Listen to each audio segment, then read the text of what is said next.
মারদাঙ্গা করলে ভোটে জেতার বিষয়টা, যেটা এটা আমাদের তো ট্রেন্ড হয়ে গিয়েছে এখন। পঞ্চায়েত ভোট হোক, পুর নির্বাচন হোক, যখন শেষ ছাত্র সংসদ নির্বাচন হয়েছে সে সময় আমরা দেখেছি মারপিট ছাড়া এই বাংলায় ভোট হয় না, বাংলায় মায়ের কোল খালি না হলে ভোট হয় না। এই ট্রেন্ডটা বদলানোটা কি আদৌ সম্ভব? কেন্দ্রীয় বাহিনী এলেও সম্ভব? দেখুন, ত্রিপুরায় বদলেছে কিনা। কমিউনিস্টরা 3টে রাজ্যে ক্ষমতায় ছিলেন। কমিউনিস্টরা দুনিয়াতে সব জায়গায় হিংসার মাধ্যমে ক্ষমতা পরিবর্তন করছে, ভোটে যেতে আসে না করেনি। পরে গণতন্ত্র মানে না, পার্লামেন্টকে সোয়ারের খোয়াড় বলতো, তো সোয়ারের খোয়াড়ে ঢুকে গেল। পরে আজ গণতন্ত্র তাদেরকেই শেষ করে দিল। তা গণতন্ত্রের অধিক সুবিধা নিয়ে এসে গণতন্ত্র শেষ করা ওদের পলিসি, শেষ, নিজেরাই শেষ হয়ে গেছে। তারপরে যেখানে আমরা সরকার গঠন করেছি, আজ এখানে কমিউনিস্টের জায়গায় এরা এলে এদের পরিবর্তন করার দরকার ছিল, মানুষকে শান্তি সুখ সুরক্ষা দেওয়া উচিত ছিল, দেয়নি। আমরা কিন্তু ত্রিপুরায় করেছি।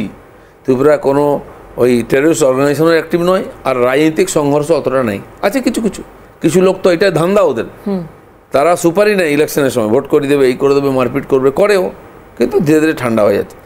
তাছাড়াও বিহার ইউপির ভোট মানে আপনি জানতেন, খুন করে দিচ্ছে, গুলি চলছে, ব্যালট বাক্স নিয়ে চলে যাচ্ছে, এইসব নিয়ে আমরা টিভিতে দেখতাম। তার চেয়ে খারাপ অবস্থা পশ্চিমবাংলায় আছে। ওখানে কিন্তু সুধরে গেছে। কেন? বিজেপি ক্ষমতায় এসেছে। তো বিজেপি সেটা করে দেখাবে, কারণ বেসিক্যালি আমরা এইসবের বিরুদ্ধে, আর তার জন্য যা করার করবো। আরে কাশ্মীর ঠান্ডা হয়ে গেল, কোথাকার পশ্চিমবাংলা? কিন্তু সেটাই তো কথা, যে কাশ্মীর ঠান্ডা হয়ে গেল, বাংলা ঠান্ডা হচ্ছে না। বাংলার ভৌগোলিক অবস্থান কতটা এখানে সমস্যা তৈরি করছে। এই যে বারবার সিএনআরসি নিয়ে কথা হচ্ছে, এগুলোর মানে দ্রুত প্রয়োগ। প্রদীপ নিভে যাওয়ার নাকি দপ করে ওঠে, রাত শেষ হওয়ার শেষের পর্যায়ে নাকি অন্ধকারটা গাঢ় হয়, সেই জায়গায় আমরা এসে গেছি।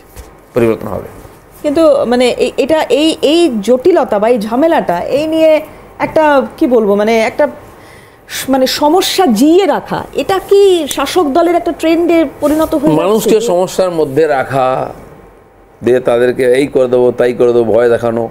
জম্মু কাশ্মীরের সমস্যা জিয়ে রাখা হয়েছিল, সমাধান করা হয়নি। নাহলে কী করে 5 বছরের মধ্যে ঠান্ডা হয়ে গেল? আমাকে একজন গল্প বলেছিলেন কাশ্মীর নিয়ে, যে দেখো একজনের রাজার বাড়িতে তার ইচ্ছা ছিল সে সিংহ পুষবে, সিংহ একটা পুষেছিল, রাজাদের শখ। তো হঠাৎ দেখলো কিছুদিন পরে সিংহের যে লালন পালন করে, সে দেখছে যে প্রতিদিন কিছু কেশর পড়ে থাকে খাঁচাতে। তো কী ব্যাপার? রাজার কাছে খবর বলে, আরে সূর্যের কী বলে সিংহের কেশর কে কাটছে? খোঁজ নিয়ে দেখালো একটা ইঁদুর এসছে, সে যখন ঘুমোয় এসে তার কেশর কেটে দেয়। রাজা মহাচিন্তিত হয়ে গেলেন। মন্ত্রী বললেন, কী করা যায়? বলে, কিছুই চিন্তা নেই মহারাজ, একটা বিড়াল রাখলেই হয়ে যাবে। ইঁদুরকে মারতে বলে, হ্যাঁ এটা ভালো কথা। তো বিড়াল চলে এলো, বিড়াল রাখা হলো। যখন ইঁদুরটা বেরোতো, বিড়াল তাড়িয়ে দিত। তো 1 বছর 2 বছর হয়ে গেলো, সেই বিড়ালের বাচ্চা হলো 2টো। আবার সে দিব্যি খাওয়া দাওয়া করে থাকছে, ইঁদুরকে আর মারে না, ঘুমোচ্ছে। তারপর হঠাৎ একদিন বাচ্চাগুলো একটু বড়ো হয়েছে, মা বাইরে গেছে। মা যখন বাইরে এসে দেখে একটা ইঁদুর পড়ে আছে, তো বলছে, কী রে মা? লাফাচ্ছ? মেরে দিয়েছি। বলে, কী মেরেছিস? ইঁদুরটাকে মেরে দিয়েছি। বলে, সর্বনাশ, চল আর এখানে থাকার দরকার নেই, আমাদের দানা পানি শেষ। আরে ইঁদুরটা ছিল বলে তো বিড়ালের প্রয়োজন ছিল, যেন ইঁদুরটাকে বাঁচিয়ে রাখতে হবে। কাশ্মীর সমস্যাকে বাঁচিয়ে রেখে বহু পরিবার, বহু পার্টি করে খেয়েছে। মোদিজি গিয়ে ইঁদুরটাকে মেরে দিয়েছেন প্রথমে। বাংলাতেও ইঁদুর আমরা মারবো। এই ধান্দাবাজি, লুটপাট, এগুলো করতে দেবো না, এসব ঠান্ডা করবো। এবার একটু সন্দেশখালী প্রসঙ্গে না আসলেই নয়, সন্দেশখালী প্রসঙ্গে আসবো। কারণ শুধু তো এটা নয় যে এখানে যে শাহজাহানের হদিশ আমরা পেয়েছিলাম, বাংলার এই সন্দেশখালীতে শুধুমাত্র একজন শাহজাহানই আছে তা নয়, উত্তর থেকে দক্ষিণ রাজ্যের বিভিন্ন প্রান্তে প্রচুর শাহজাহানরা রয়েছে। পাড়ায় পাড়ায় শাহজাহান তৈরি করেছেন মমতা ব্যানার্জি। তাদেরকে ঠান্ডা করা কীভাবে সম্ভব? দেখুন, একটা করতে হয় না। কাশ্মীরে রোজ আগে বোমা, রকেট, মাইন চলতো, তারপরে পাথর চলতো। এখন কি চলছে? 2 কোটি ট্যুরিস্ট গত বছর গেছে কাশ্মীরে। সরকারের তরফ থেকে, কেন্দ্র সরকার, সমস্ত যে আমাদের স্ট্যান্ডিং কমিটি হয় না পার্লামেন্টের, সবাই বলে যান কাশ্মীর লাদাখ ঘুরে আসুন। আমি আগে গেছিলাম বলে যাইনি, সমস্ত কমিটি গেছে লাদাখে। এটা দেখাতে হবে যে আমরা আছি আপনার সঙ্গে। আমি অমরনাথ যাত্রা করলাম এবারে জুলাইতে। আচ্ছা, তো গেলাম, 2 দিন ছুটি ছিল পার্লামেন্ট থেকে। তো একদিন বৃষ্টিতে হলো, হেলিকপ্টার ছিল না। পরের দিন হলো এনি হাউ করতে হবে, শর্টকাট রুটে বাল্টা হয়ে ঘোড়ায় গিয়ে তাদের একই দিনে 12 ঘন্টায় দর্শন করে এলাম। রাত হয়ে গেল আসতে 7:30। লঙ্গরে খেয়ে দিয়ে বেরিয়েছি 8টা।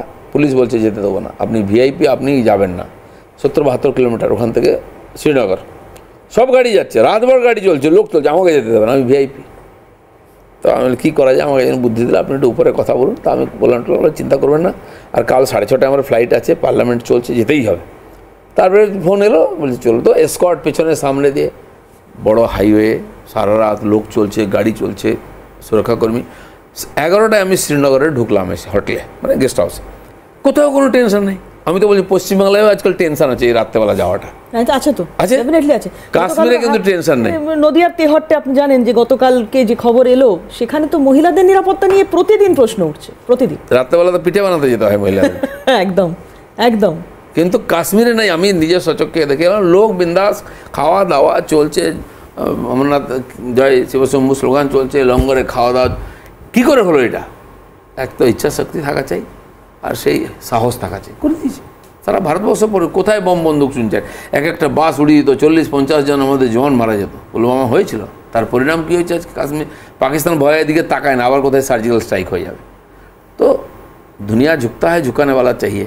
নরেন্দ্র মোদী করেছেন, আর সময় তাকে সমর্থন করেছে। আমি আরেকবার একটু সন্দেশখালীর প্রসঙ্গে আসবো, এবং এখানে যিনি প্রার্থী হয়েছেন রেখা পাত্র, তাকে সরাসরি প্রধানমন্ত্রী ফোন করেছেন, শুভেচ্ছা জানিয়েছেন, তার হৌসলা বাড়িয়েছেন।